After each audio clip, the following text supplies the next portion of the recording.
Hello?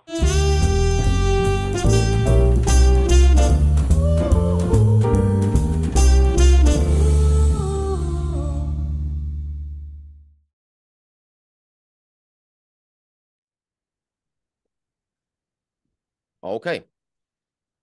So, ladies and gentlemen, welcome to today's episode and conversation. My name is Tom Oliver Regenauer, and we are recording this on January 16th, 2023. The topic of today's conversation is technocracy. The reason for that is that I published a lengthy article in 2022 on the history of the technocracy movement and the implications it might have on society if established, because there's a lot of concerns around it and there's a lot of discussion around it. So instead of only talking and writing about technocracy, I'm really happy to welcome two representatives today of the Technocracy Inc. in the USA that are willing to talk about the topic with me and the article that has been published on their actual website. It's still up there, translated to English, and I'm going to reference it as a link with all the information that we speak about below the actual video. So to get started, maybe if you want to quickly introduce yourself and say hello to the audience. Hi, my name is Justin Lazarra. I'm the president of Technocracy. How you doing? Thank you for joining. I'm Charmie. Yeah, and I am I have all of the historical documents, and I am archiving all of this into digital format. So okay. I've gone through a lot of the old documents. Thank you very much. Yeah, and that's actually a good starting point. So my idea was to understand what the actual roles are that you have today, because the organization is about a century old, or close to being a century old. So it started off with the Technical Alliance in 1919, founded in New York City, and developed into the actual Technocracy Inc. that you are representing today in 1933. And as you just said, you're archiving and basically consolidating all the historical documents. So maybe you can quickly elaborate on what the actual scope of work is nowadays for both of your roles. Well, for the archivist, there is, I have a 20 by 30 feet, so 1,200 square feet, and I don't know what that is in meters. But it's full of documents and historical archival items. And so I'm working on, there's hundreds of thousands of original documents and from all the different sections, and that has been consolidated from all of the sections into the one unit we have now, or the one archival storage unit. And so that's my job, is just to go through each one, remove duplicates, look at, and sometimes I get so involved in just reading the viewpoints, the ideas that they had, that it takes me a long time to digitize something. So that means you do have the actual original documents from Howard Scott, or even earlier from the Technical Alliance? Yes. Okay, that's awesome. So that's quite a treasure then. Yes. Is it distributed somewhere else, in museums or archives, or is it just in one single spot with you? Not yet. That's the goal. The goal is to eventually distribute it so everybody can take a look. Okay. But that's why everything's trying to get digitized. There are a lot of documents from the Canadian sections up in Alberta at their college, the museum they have a museum up there, and so they do have some up in Canada. Okay. Yeah, even there was the Technocracy, or the Technocrat magazine that was published for quite some years. So I guess then that's also part of that collection. We have every single copy. It's amazing. I would love to see that at some point because I did research, obviously, but online. So I haven't seen any of these documents in physical form. So that's amazing. Yeah. I even have some from 1925. They had a magazine they were distributing, and it's very small, and you can tell it was really a rough, 1925 technology for printing, so it's kind of neat. But when if you go next year, all of this will be with Justin in California.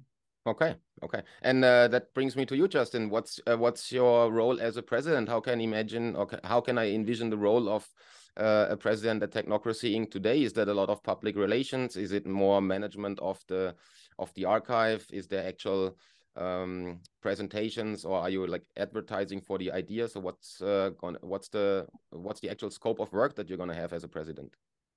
The focus right now is the archiving and then distributing that to the public, and then reviving the party with fresh interest. Okay, so It's one thing Technocracy has always had a lot of is printed material, but Technocracy has never had a lot of digital media or real media to promote itself, other than a couple like still shots. I mean, it's always been more of a very intellectual, very print oriented institution. Sure. Where I mean, the some of the children of Technocracy, I like to call them, like the Venus Project and the Zeitgeist movement, they are very much more media focused and don't have as much printed material to read and digest. It's kind of like the opposite focus. Okay. And they have altered the action, some of the scope of what Technocracy presented. They were, a lot of them, both of them were more about how do we make money off of this, rather than Technocracies is we don't. And that's one thing I wanted to make really clear. A lot of people have bastardized basically the idea to either use it for control, use it to make money, power, something. And so it's not the ideas that Technocracy came up with. It's how they utilize that. And like I wrote to Justin this morning, the notes I made from your article, Technocracy Incorporated cannot be responsible for the bastardization or the corruption of the ideas, just like Albert Einstein can't be responsible for the atom bomb because he said you can get a lot of power out of the tiny spot. It's not our responsibility of how people utilize. Yeah, that's a good point. And then I wanted to make that point that we quickly touched on in before we started recording this conversation, is that my article that I published last year was let's say a very critical piece on the idea of Technocracy and how it's sold nowadays, or how it's advertised nowadays in the different media outlets. So obviously it's criticism, and I highly appreciate that you both are willing to discuss that article and answer questions, and be available for an open, even a filmed discussion on it, because that's, I think, what society needs. And very often today, if somebody gets criticized, they avoid any contact with that party and try to avoid any publication of critical material. So I really appreciate you put that article up on your site, and that you are taking the time today to discuss it. And that maybe brings me to the point or to that question. Why did you and how did you get to that article, and why did you even publish it? Because it's a very different approach as to what other organizations do that get criticism. Well, that was my choice. I research I've been in the in Technocracy, I'll guess to say, since 2005. And I just research what are people saying about it. And your article, the reason I put that up there, it wasn't just a fear mongering like some people do. It had information. I'm like, yes, exactly. That's right. No, that's one of the corruptions of Technocracy. And it had good points to it. You researched some I do think you got wrong, but and there was some prejudice showing about, okay, well, but Technocracy Inc. is not what people normally just say technocracy, because the Technocracy Inc. has an idea. They used it saying, okay, science-based decision-making. Now that isn't science will take over your world. That's not what they meant at all. It's just like use logic, science, what is the best for the environment, for people, for society, all in general. When you're making decisions, don't just make emotional decisions. And that makes sense. That was the main thing. But yours, I thought, okay, well, good. I'll put this up because lot of people say negative things about technocracy. Maybe somebody will want to talk to us about it. What's the real story?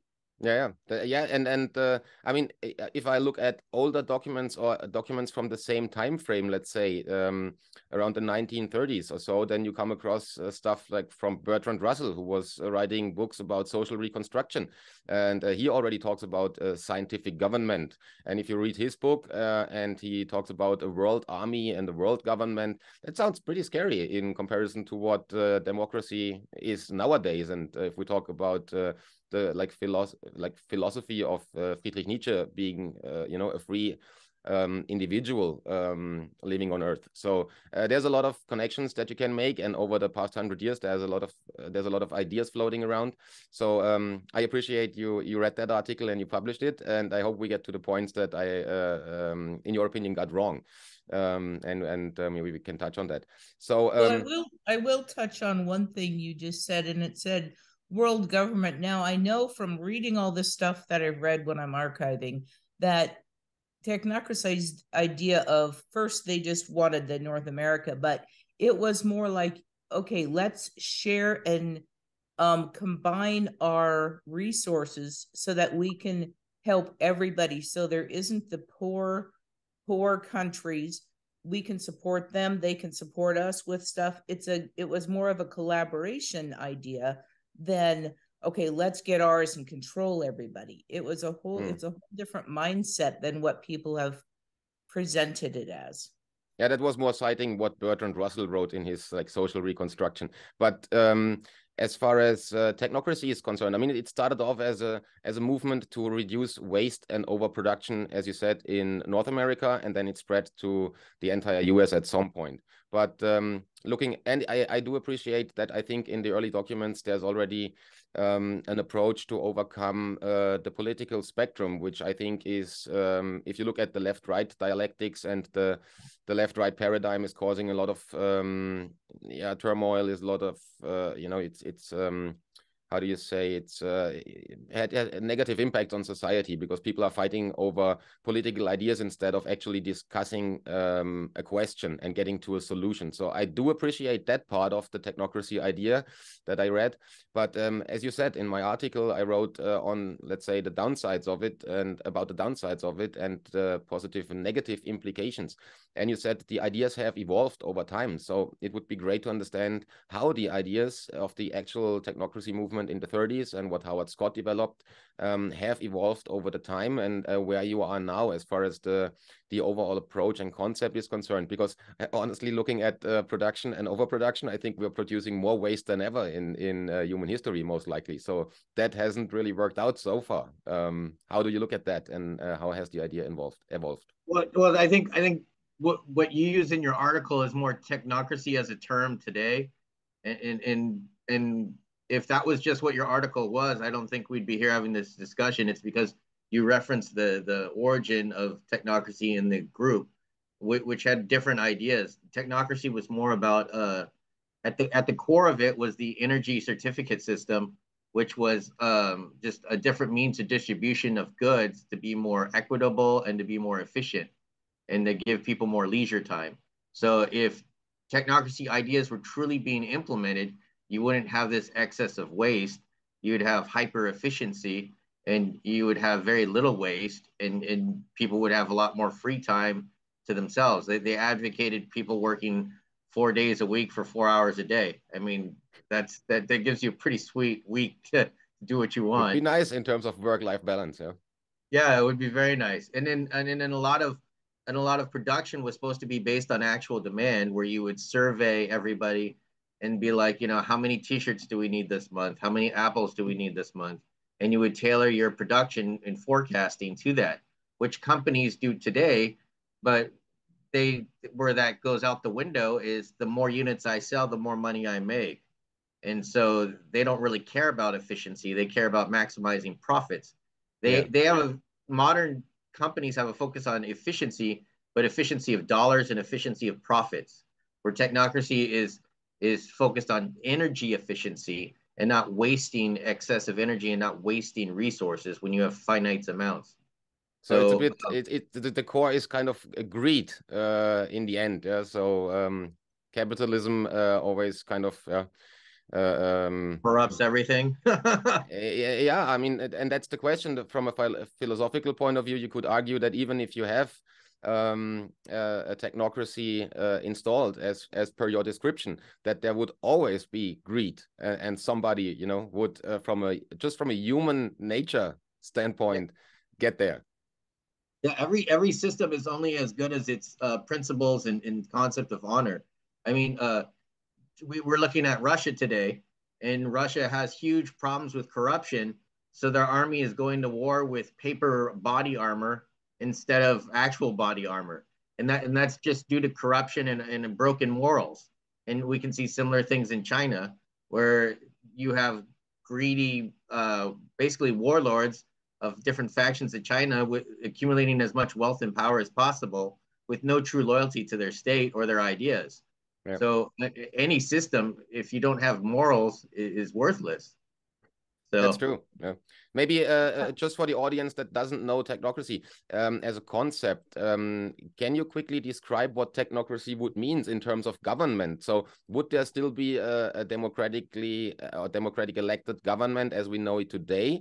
Or would there only be the sections, that's the regions, the chapters you would have in a technocracy concept? But how would you envision a country to be governed, as far as, you know, like the democratic bottom-up approach of voting and basically being represented or have representatives for your political views or your personal ideas?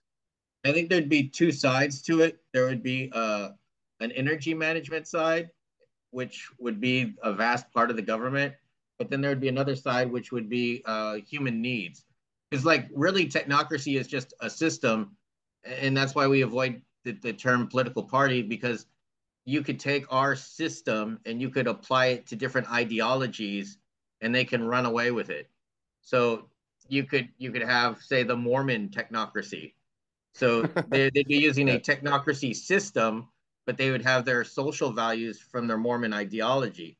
So you could theoretically take technocracy and apply it to any social code, and they could run with it. And sometimes, like you were talking about transhumanism, so I know you've read about that. Yep. But transhumanism, one of their ideas is that they could go off somewhere with hyper efficiency and set up their own little communities with their own ideas of what they think that perfection is. So that's kind of like what everybody takes. That's kind of what technocracy is at its core, is this hyper efficiency, but then you can attach whatever social values you want to it. And then I think with what you're talking about, technocracy as it kind of has come to mean today, is somebody took technocracy ideas and fused capitalism with it. And now it has this negative connotation because they try to take hyper efficiency and create hyper profits on a global scale. Charmie, you wanted to add to that? No, it was just, no, I'll come back to it at another time. I think what Justin said was very, very good. Okay. So I had one question though. Did other journalists contact you? Has anybody made the actual request to speak to you? Because I guess that a lot of people are writing about the idea, but I was wondering if you ever get requests to actually have an interview like this and like be heard.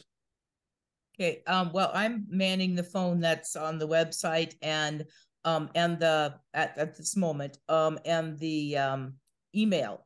So about, what was it, a month or two ago, I've got several old members had called me and they said, hey, somebody's trying to interview us. I said, well, just give them my number, you know, tell them to call me and we'll set it up, you know, because it was a technocracy interview.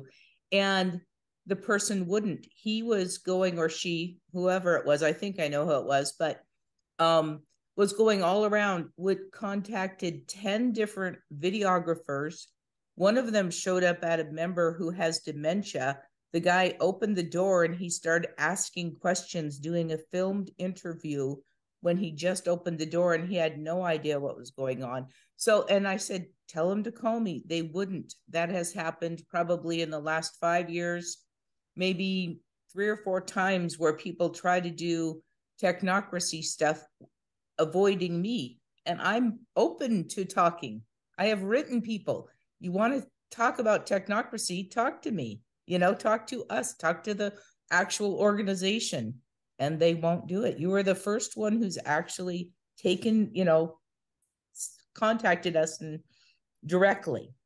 They're trying to sell books. That's what they're focused on. They're focused on trying to sell books.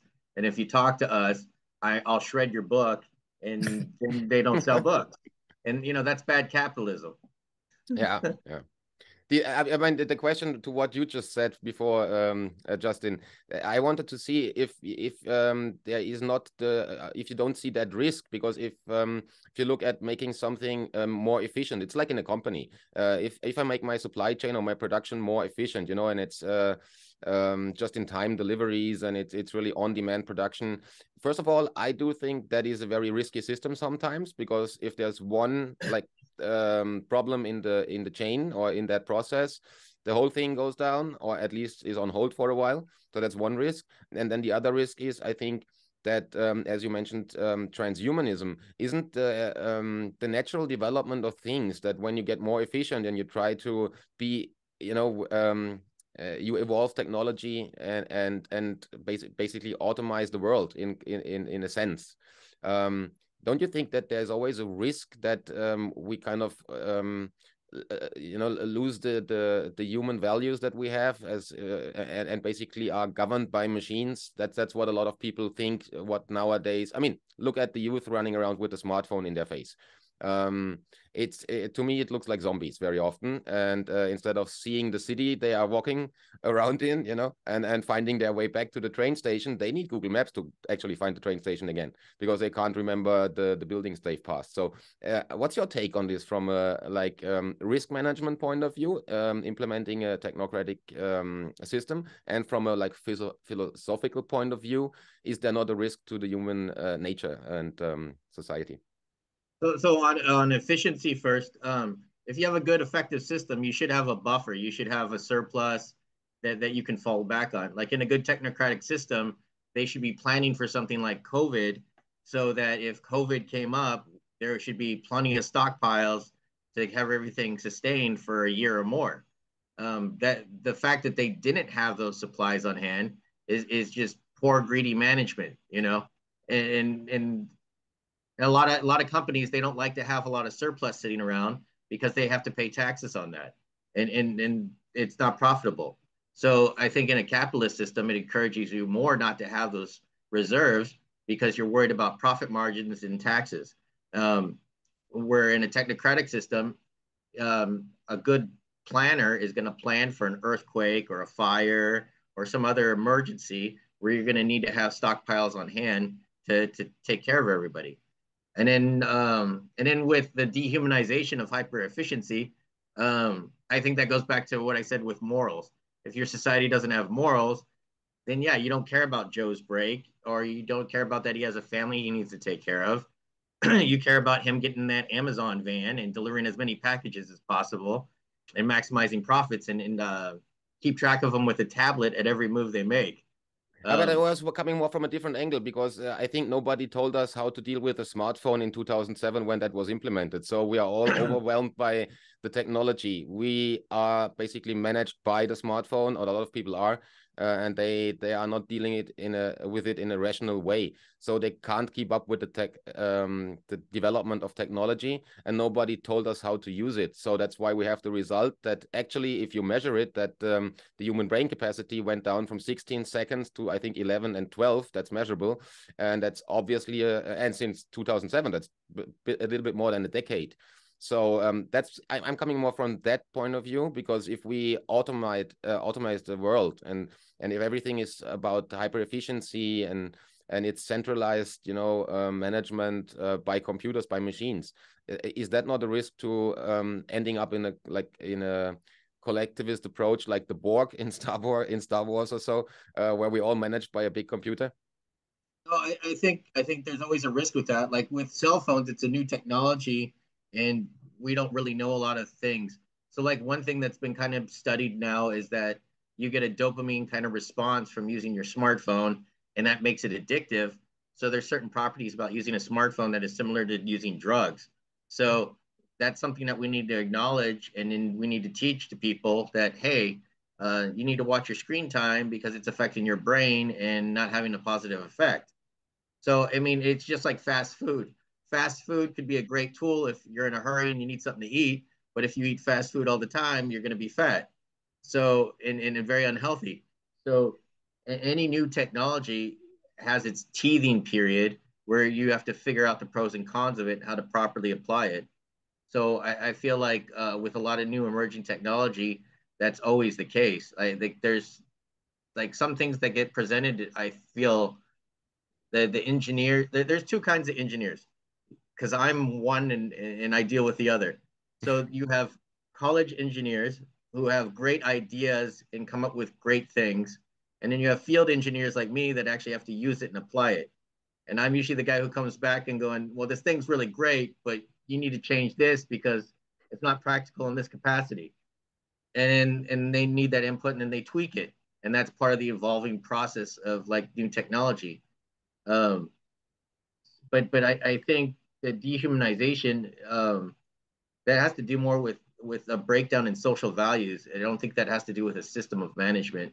I think a system of management could cause some of those things, but if somebody with values, who has good human values, they should not be abusing the system. They should be like, Frank needs to only work 8 hours, or maybe he should work 6 hours, or maybe he should work 4 hours so he could spend more time with his kids and his wife. Yeah.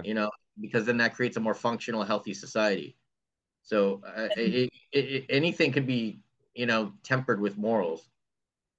And that Justin's point about spending more time with your family, that actually brings me back to the previous point. It was about greed, but a lot of greed comes from fear. I'm not going to have enough. I will be lost without something. And if you have when you are growing up, you feel safe, secure, loved, then you're not going to worry about greed.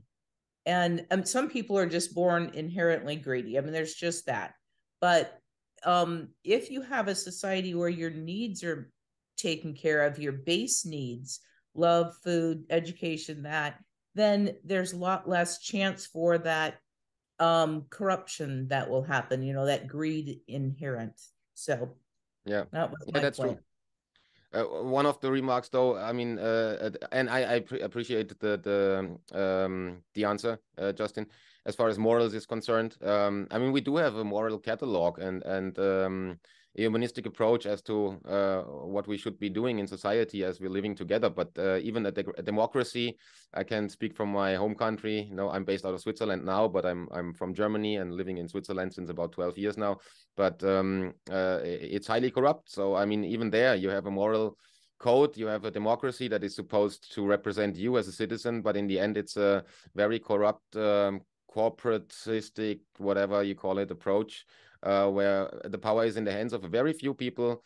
And that's exactly, I think, what people, and if I read literature on technocracy, that's exactly what people are afraid of, that in the end, technocracy would then mean still, maybe there's not the left-right party paradigm, but you would still have a consolidation of power in the hands of a few who are then deciding on the means of production for the individual, or on the individual freedom of people and maybe their possibility to move around. And we can see that reflected in today's discussion on the CO2 tracking and management in the climate discussion, as you can see, because they are now discussing ideas of providing a personal budget per citizen of like 3 tons a year of CO2 that you can use, and the rest you have to buy. So that would, for most people that are not rich, that would mean they have to live in a, what's also being discussed, in a 15-minute city, and they can never get out of that city, or maybe they have the chance of traveling once a year. So does that whole CO2 discussion kind of reflect what technocracy is about? Is that, like managing, I mean, that's the concern a lot of people have. Managing the energy consumption of a person would basically restrict your freedom because you cannot leave the house if you used enough this month. Too much. Like, so with like CO2 emissions, especially, and you're talking about in like third world countries that are disproportionately affected. One thing that is being talked about today and would still have to be talked about even in a technocracy is, you know, a lot of people feel that it's the West's fault, like in first world countries' fault for causing these things, right? So they're going to have to shoulder some of the burden and suffer a little bit in order to make things right, most likely. And so, you know, and you could say, well, you're restricting their freedoms. Yes, you are, but that's what the price is for making things right in the other person's neighborhood. You know, you have to make atonement, and that's going to affect your freedoms, your benefits, maybe your standard of living slightly.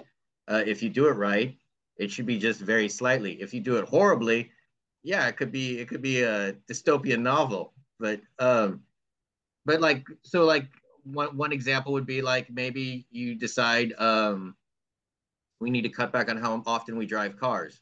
Now you're restricting people's freedoms, but then you're also having a positive effect though on the people in the third world and what they're suffering from. Like like the flooding in Pakistan. The people that were suffering from the flooding in Pakistan, a lot of the change in the climate, those people might have been contributing to it, but not as significantly as places where you have massive amounts of factory and industrial production. Those places are more at fault for it. So they should help rectify it, but they're going to have to either do that with money or production, in contributing some sort of resources to those people. So their freedoms will get limited no matter what system, if you're trying to right the situation. So but if a technocracy is properly planned, you should what there's this one, what's he from Denmark, I think he is. He's an engineer. He talks about what do you call it? What's the term he uses? It's very funny. Um Hedonistic abundance. Okay. You should have fantastic abundance, if you're properly implementing the system. You should have such a level of plentifulness that nobody should be worried about if I'm going to have enough medicine, am I have enough gas for my car.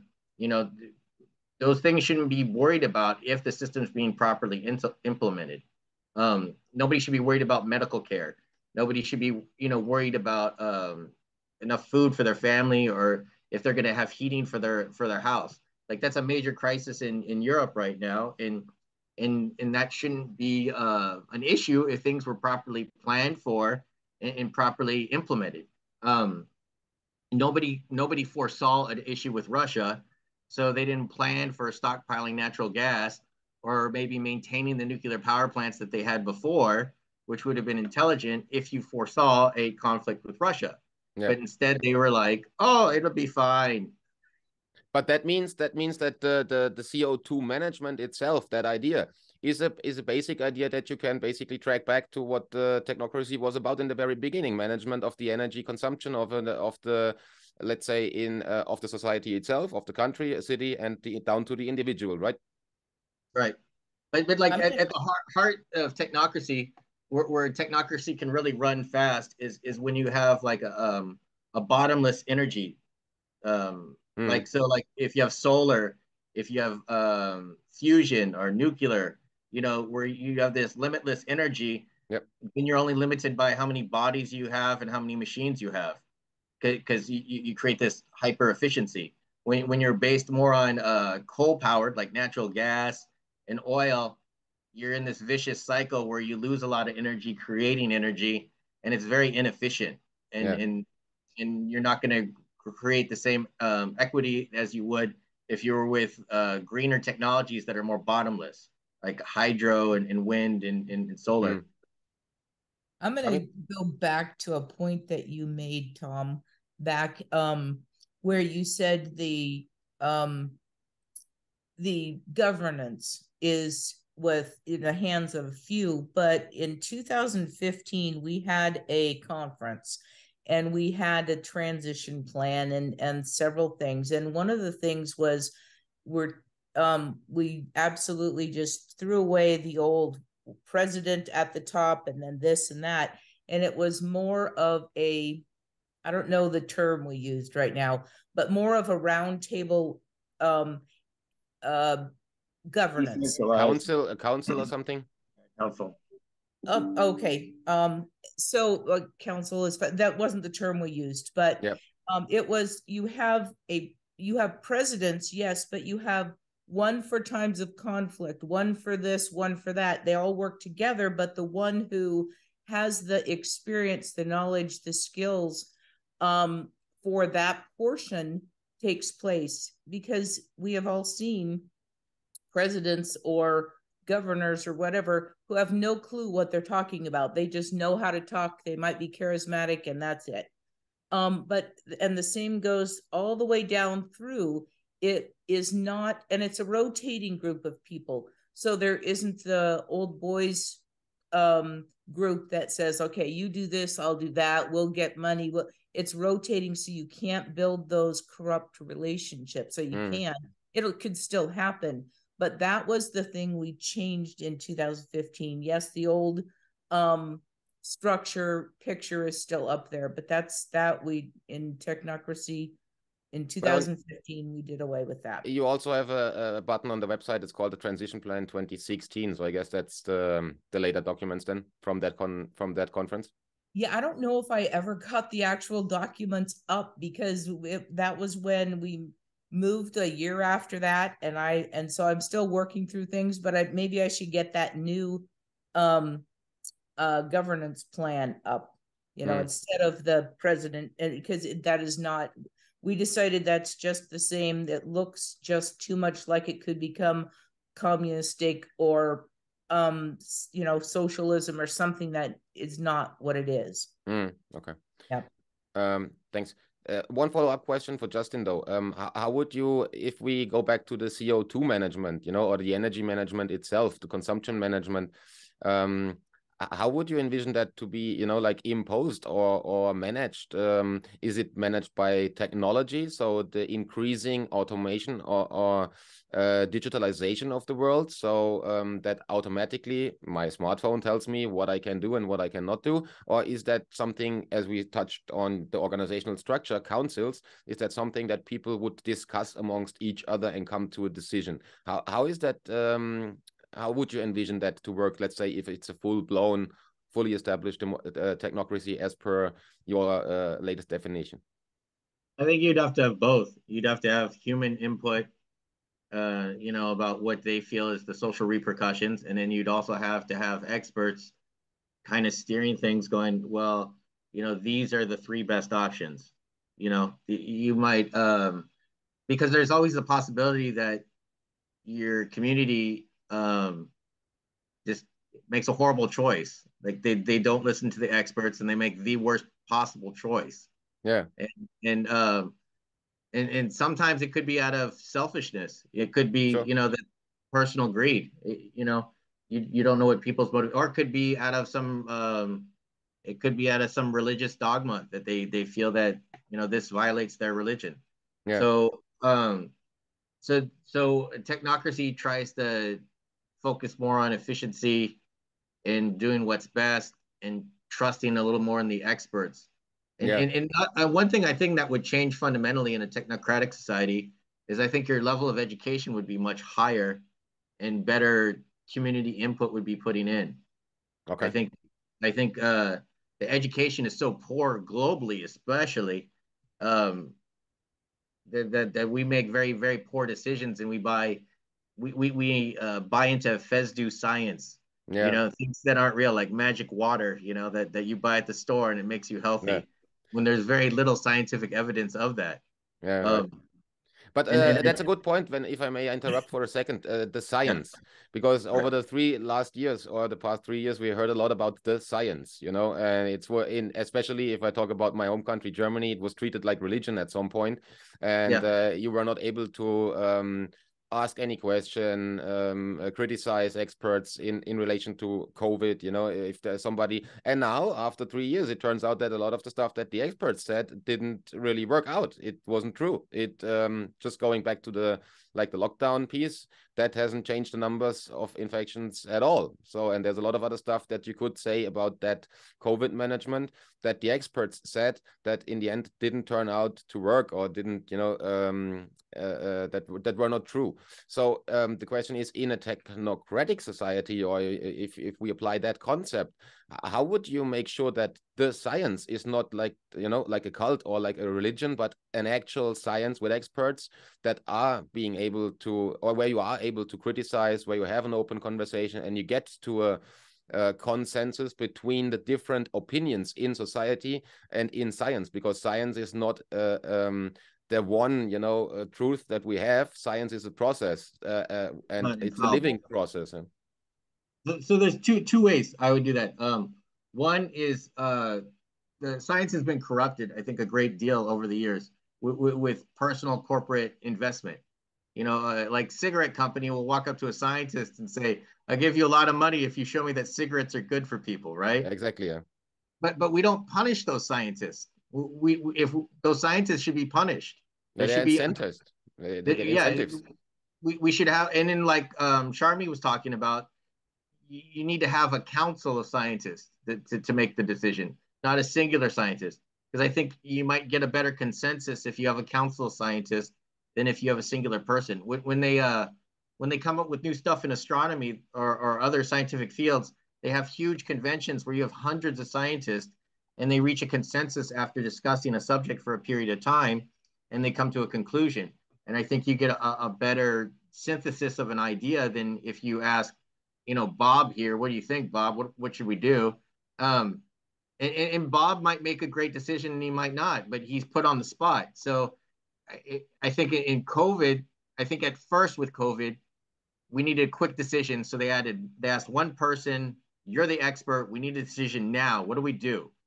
But once you made that decision, there was nothing stopping them from taking the next 3 months to have a bunch of people look over the data and come to a new conclusion. And they did do that to an extent, but they were scared to make changes because it made them look incompetent. And I think you get people that are trying to maintain political dominance, and it's more about politics than it is about the science. I saw that a lot in this country. That you didn't want to say, "Oh, oops, my bad, I made a mistake," because then it makes your whole institution look incompetent, and it gives power to the other party, and that's all people seem to care about. So to recap, that would then mean in the modern approach, or in the nowadays concept of technocracy, you would have all opinions represented at the table, discussing with each other and coming to a temporary result of what the science is saying, which can always be revised by the process of science. So that's what it should be. Well, and in science is always an evolving knowledge base. So what is true today is not true tomorrow, because we know more now than we knew then. So that with a lot of science, you have to constantly revisit what your conclusion is of the science. Would there still be money in a technocratic society? That's a weird, sticky issue. So because that to me is the main risk to science and any other corporation. If there's money around still and you can buy somebody with dollars, then even the bigger organization that, like, to the outside world has a consensus or a mixed approach of people discussing with each other, money corrupts everything at some point. So that's how how technocracy addresses that is the energy certificate. So the energy certificate is supposed to be literally based on electricity as a value, and how much electricity it takes to create something. So, and then this would be distributed equally. So you shouldn't have a motive for corruption if you know you're not going to get anything more for it. Well, one of the things I encounter in my work, I worked for the government. I worked for the state government for California, right? And one thing is they ask us to do more work, but they aren't going to pay us more money. So they have no motivation to do that. So I think you would have the same thing if the scientist knows he's not going to get more, then he has less of a motivation. You could probably still bribe him by trying to say, "Oh, well, I'll give you more time here, or I'll hook you up with a vacation here." There's still going to be some form of bribery, and that needs to be identified and punished. But an energy certificate is supposed to expire if you don't use it. So you get an energy certificate for the month, and you use it for the neat things you need. And if you don't have it, then it's supposed to go away and you get a new allotment the next month. So it makes it harder for you to accumulate and hoard wealth. Okay. Where like now you have families that for successive generations control industries or control politics in every single country in the world. What would, sorry for interrupting, what would that mean for the person, like working 8 hours a day and having a family and wants to save money to buy a house? How would that work then? You would probably just get a house. Honestly, okay. if things are being so here's the thing: you would get a house, but it might not be where you want it to be, or but everybody would have a house.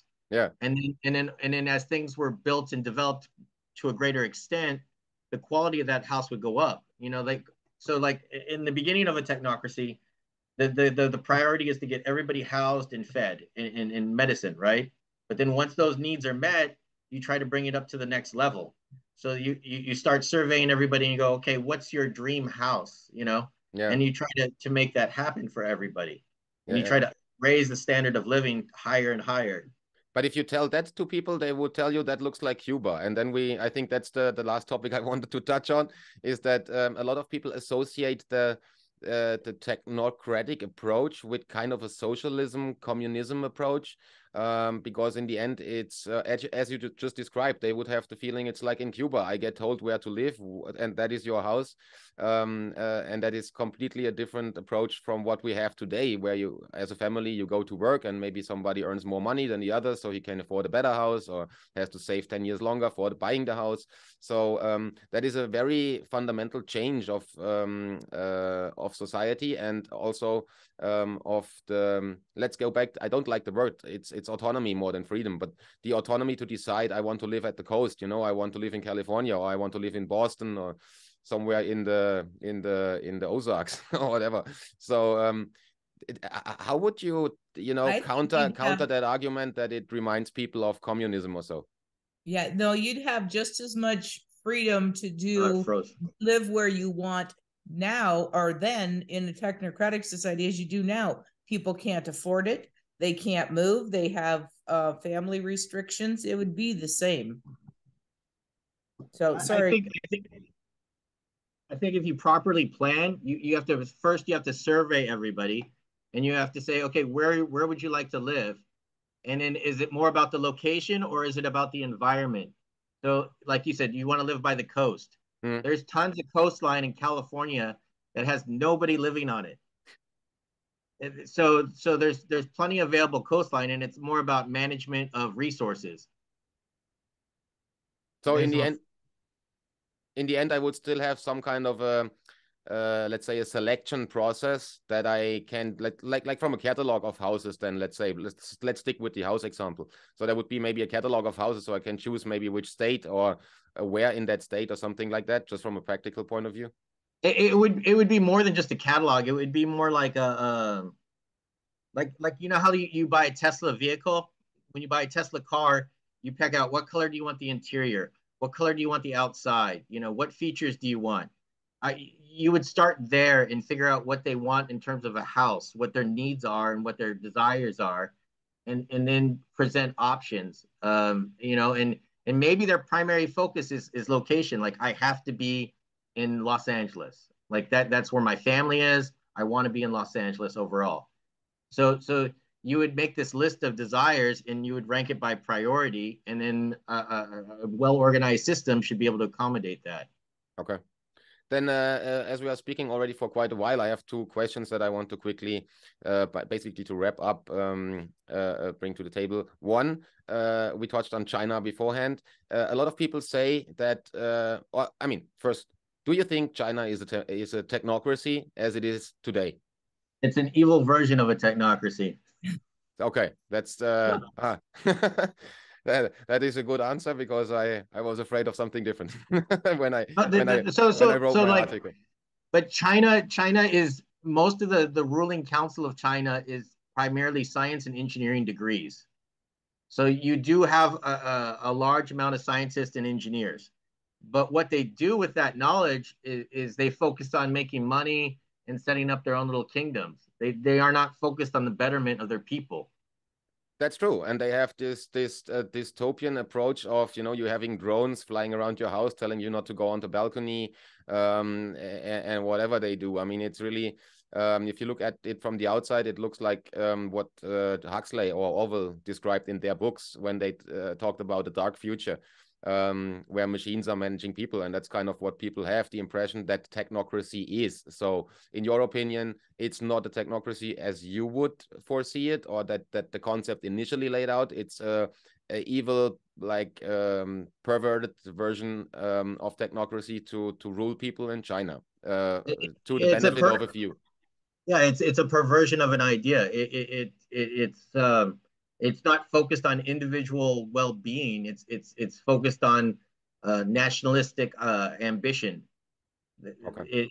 It's about the greater society over the individual, where technocracy, as we see it, is more about the individual and the health and the well-being of the individual, and that everybody shares in this health and well-being. Where China does not have that. They have the haves and they have the have-nots. Yeah, it's collectivism. The individual doesn't count anything there. So you're just locked in your house because there is some alarm around the block, and then you're not supposed to leave that for like 6 weeks or even longer. It's really weird. Huh? So it's very dystopian in the end. Yeah, and you work in a shoe factory that's more like a prison. Yeah. And you're told that we're treating you just as well as we're treating everybody else, which is totally false. Yeah, it's crazy. It's really crazy. Yeah. Do you think there's any other, like how you can say, role model or lead example for a, like, technocracy being established somewhere around the world? Any other country that is kind of doing the job right? Like especially Northern European countries, they are very into technology. There's a lot of automation in daily life, and they are basically even mostly got rid of cash payments and stuff. No, I don't think so. Because the biggest thing to me, the defining characteristic, if somebody was truly implementing a technocracy, is you shouldn't have any homeless. If you're bare minimum implementing technocracy ideas, nobody should be homeless. Nobody should be starving. Nobody should be lacking medical attention. Like in California, they're kind of trying to do that with housing the homeless in hotels and motels and things like that, but they're not devoting enough resources to that problem to truly be trying to resolve them. They're trying to devote just enough resources so they get street credit, so you'll vote for them in the next election. They're not actually trying to resolve the situation. Yeah, that's true. Charmie, you wanted to add a comment there? I saw something moving. No, I think I was just itching my eye or something. But no, nope. I have nothing more to add. Okay. Yeah, then maybe the last point, I wanted to also give you a quick chance on commenting on what's out there as far as technocracy. We touched on different news outlets before and books, and you said there's a lot of fear mongering around and people making money off the idea or making people afraid of it. I, on the other hand, had the position in my article, look at China. If that's technocracy, it's really something you should be afraid of. So that's where we met today and spoke about it. Is there any message you want to, like, relate to the people and maybe explain them what next steps there are, or where they can get properly informed on the actual concept as you envision it, instead of getting this as you say, perverted approach and fear-mongering stuff? So is there any yeah, if somebody's going to bother to buy one of Patrick Wood's books and read Patrick Wood's book, then you could go find our book for free online and read it and compare the ideas. But I think people read one book and they don't bother reading another book. What's your book called? The Technocracy Study Course. The study course, that's the one that's from the original 30s and then revised? Yeah, and it's free online. Yeah, I know. I downloaded it. Yeah. Yeah, but that one needs to be, we started to revise that in 2015. And then, like I said, we moved and we did all this stuff, and the revision got through about chapter 6, and then it just sort of fell to the wayside, put on the back burner. So, but it's definitely being updated with new resources, new, information and stuff, because I mean that a lot of that information is just outdated. And the most, I mean, for now, the website that people can visit is technocracyinc.org. where they find not only my article, but also the other stuff that you put on there, and a lot of information on the concept itself, on the history and how it's got and how it evolved over the time. Is there anything that people can expect? Is there any activities in 2023, like lectures, presentations, publications or so? A big focus right now is the archive stuff and to make that available to the public.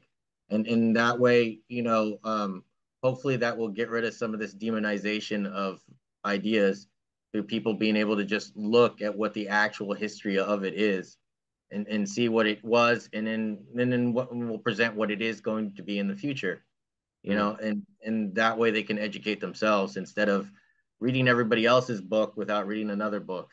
Yeah. But as you mentioned, Patrick Wood, has he ever contacted you like directly to talk to you, or somebody from the organization? I have called, left messages. I have sent physical letter, and I have emailed and saying, hey, if you want to talk about technocracy, have an interview with Technocracy. Nothing. Okay. Nothing. No response whatsoever. Instead of talking about it, talk to us. Have an actual conversation. A conversation, yeah. And I don't want to hold you up any longer. We're close to 1 hour, so I would wrap up here and say thank you for joining and for the open discussion. And I would ask you that depending on the feedback, because there's a lot, it's a very large topic. It has a lot of implications not only on society but also on economics, on politics, and how we manage the world nowadays, and the corruption, as we touched on a lot of points, philosophy. So if you are willing, I would maybe in a few months or so come back for a follow-up conversation and take a few from the questions that I get from the audience, because usually I get a lot of emails and feedback on the videos there, and then I would consolidate it a bit and maybe provide that up front, and then maybe we can schedule a follow-up conversation and go into a bit more depth here and there, and do a little deep dive on a few specific topics that we haven't had the time in the meeting today. That sounds great. Okay, then any closing words? No. No. Just okay. Thank you. I am very, very happy that you were actually interested enough to contact us and actually have a conversation that is really important to me. Likewise, I'm still a bit afraid of the idea. So if I look at China, but as you said, it's not what you're looking for, and I really do appreciate, likewise, that you took the time and that we had the chance to discuss that openly and even share the information with the world. So that's amazing. One last thing I'll touch on is back in long time ago, like the 1920s, right? You were talking about how some technocrats were talking about taking over the world and all that. So H.G. Wells, you know who that is, right? The author. He partnered and made a movie called A Vision of Things to Come. And you can see how he was being influenced by that and going that route. And I think that's partly why people get these crazy ideas, is because they were presented at one time. Yeah. There were people that were crazy within the group that had crazy ideas like that. But I think, and then there's other media things that demonize the idea throughout the years. And I've pointed them out before, and that's a whole nother conversation. But I can point out where in media those ideas have been demonized and where it's gone astray. And I think that's something we're going to take up in a second conversation, because also, as you mentioned before, there might be some restriction of freedom in some countries to enable other countries and people to live there more freely and get to a balance. That's a point I think we can discuss for an hour itself, which I think is one of the important points that makes people afraid, including me, because I don't want to get told from the government what to do. Right. Or from somebody else, not even my mom. So I think there's a lot of stuff we can talk about in a second conversation, and I hope we get that scheduled somewhere like March or so timeframe, February, March timeframe. I'll try to get that done in the next 2 months or so. So it's not too long between the two interviews or the two conversations. Okay. Okay. Awesome. Then I would be wrapping up and say goodbye to the audience. Thanks for listening and watching, and yeah, see you soon. Thank you very much. Thanks.